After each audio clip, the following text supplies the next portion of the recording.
Balik naman sa paghanap ng pandurudugtong. At ito, may surahan agad. Ayun, gitik. Ganda ng buhay naman, oh.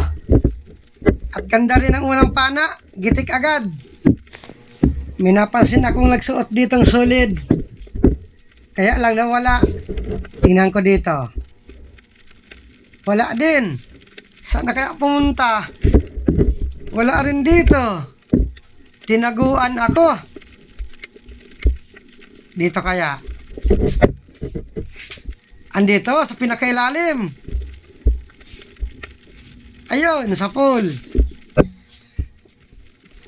Magaling tumago ang isdang ito. Baka may kasama pa. Wala na. Ito lang talaga, mag-isa lang. At ito, mayroong alatan. Nakatalikod. Ayun, gitik. Ito yung alatan na masarap sa bawan. Hanap uli. Ito, solid pa. Maamo, sigurado na ito. Sa pulkang bato ka. Ay hamal na yan, umilag.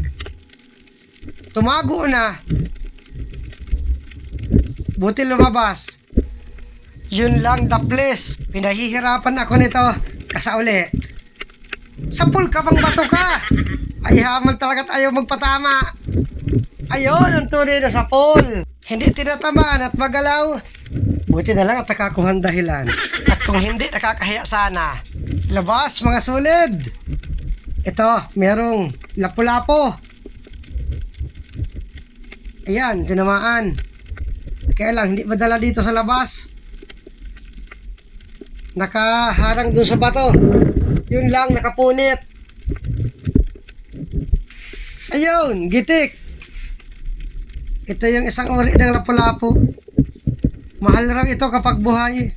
Sana lapu-lapo pa ang magpakita. Oops, talagbago. Yari ka. Ayun, sa pool. Yun lang, nadamay ang sibilyan. Ay hamal na yan. Hindi ko nakita ayun, meron palang katabing isdang, guray-gurayan kung tawagin dito. Bibitawan ko at hindi mo nasamaan ng tama. Ito, may napansin akong lapu-lapo dito. Sibungin orsono. Ganda ng pwesto. Ayun, gitik. Patay na. Damputin ko na lang. Tanggalin ko muna ang kasarampana. 180 hanggang 200 ang kilo nito. Magandang tsaga-tsagaan pag ganito ang panain. Solid. Ayun, gitik. Mga solid na pula ang napakita. Wala nung solid na budlawan.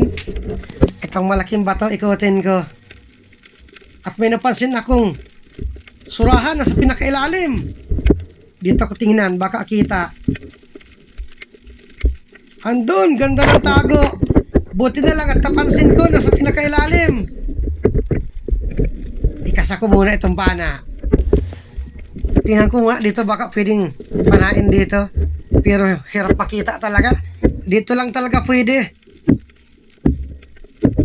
Sana magitik ito. Sipatin ko maigi. Ayun, gitik. Buti na lang nagitik sa unang pana. Wow, laki. Malaki ang iihaw ng inakay ko. Pag ganito kalaking mga surahan, ang kilo dito 150 hanggang 170. Mataba ang klaseng ito. Ito, may solid. Ayun, gitik. Walang budlawan na solid. At andun, mayroon pang manitis. Kasauli. Ayan, sa pool. Manitis, timbungan or salmonite, kung tawagin dito. At ito, solid pa. Ayun, gitik. Kung ganito lang sana mga patama, laging gitik. Talagbago. Ayan, sa pool. Mas malasa pa ito sa danggit.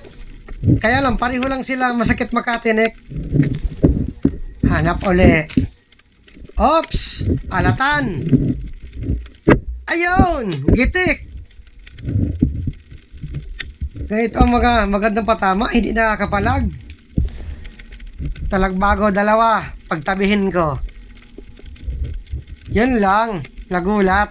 Nakatalikod pa. Pag nakatalikod ang isda, karamihan, nadaplisan lang. Ayun, sapol. Kasauli, at meron pang isa. Ayan, sapol din. Mga magagandang klase ang isda dito. Walang pangit. May talagbago pa dito. Nasa pinakailalim. Ayun, sapol. Walang kasama. Siguro yung kasama nito napana na. Hanap uli. Ito, mayroong masarap na ihawin. Ayun, gitik. Bibiya or lipstickan ang kilalang tawag dito. Matabang isda ito. At ito, mayroong pang lipstickan or bibiya. Dito ko puntahan sa kabila. Baka kita dito ang ulo. Andito kita. Ayun, gitik. Sarap nitong ihawin. Hindi na ito nalaki. Ganito na ang pinakasukat nito. Kaya lang, masarap man ihawin. Wala nitong payat.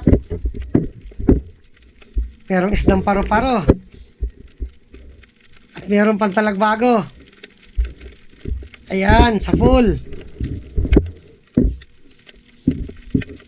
Mag-isa lang din, walang kasama.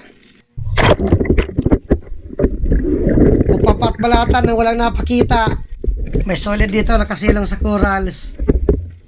Ayun, sapul. Huwag ka magpara, iikot at makapunit ka.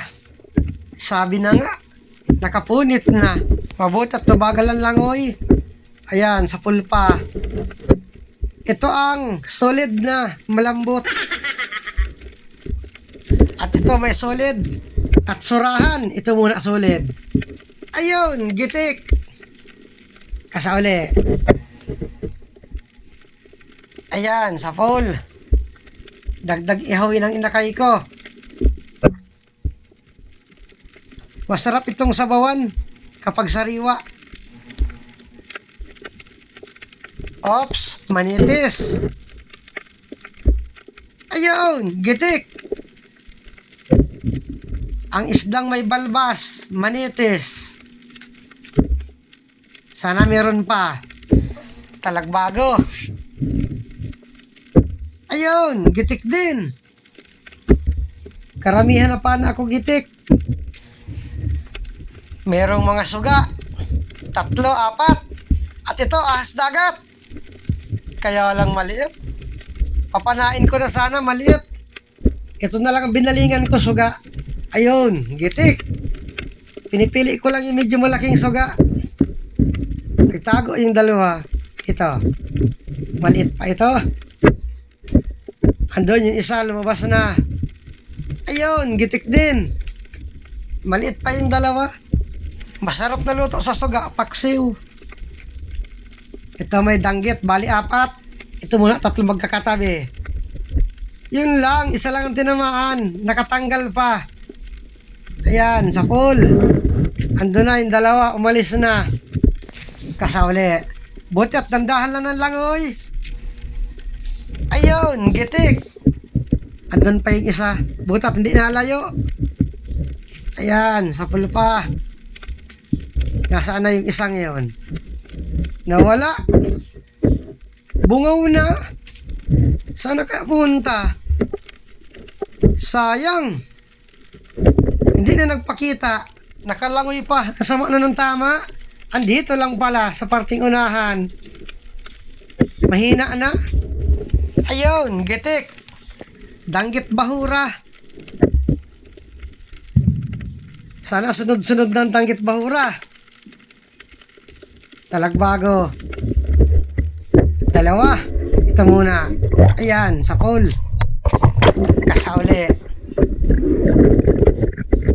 Ayun, supul pa. Sige, magsunod-sunod na kayo, talagbago. Para sunod-sunod rin ang pana ako. Alatan. Ayun, gitik. Madaling gitikin ng alatan kapag maamo. Pag mailap, napahabol pa. Ito, talagbago. Ayun, sapol. Wala man lamang napakitang kupapat balatan. Di ba, liat may iri-isda man? Ops, alatan pa. Ayan, sapol. Sige, tsaga-tsagaan ko kayo. Hindi para pareho ang alatan. May maamo, may mailap. Ops, alatan pa. Yun lang, mailap. Sapul kang bato ka. Ay, hamal na yan. Ando na sa malayo. Sayang. Malaki-laki sana. Di bale, hanap na lang. Baka meron pa. Ito, talagbago. Bale, dalawa. Babang konti. Unti pa. Ayun, sapul. Sayang nung malaking alatan. At dito, nag-akyat na rin ako sa bangka. Maraming salamat sa inyong panonood. Natsaga-tsagaan. Ayos na, isang dive. Bawi na sa puhunan. May pandardagtong pa.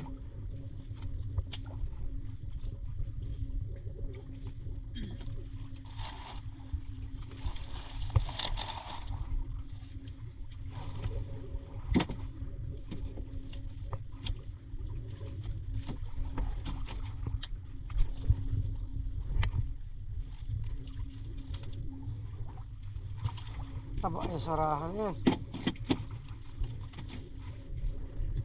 Ang taktak mo na. Abangan mo.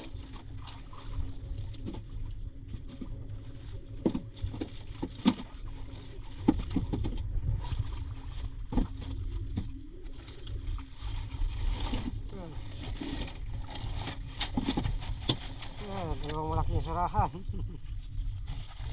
Skip.